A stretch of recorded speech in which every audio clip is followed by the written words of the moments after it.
وعلى مدى أكثر من 4 قرون شكلت الدولة الكبرى منبرا للتطور الشرعي والفكري لتسليط الضوء على مكانة هذه الشعيرة العظيمة. وصولا منا إلى هذا الحق والشيء رحمه الله ويوثق ربنا والمشروع الإيمان الله عز وجل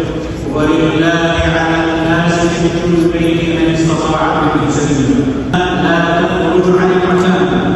ولا تؤدي للحاج إلى الحرج الطويل ومظاهر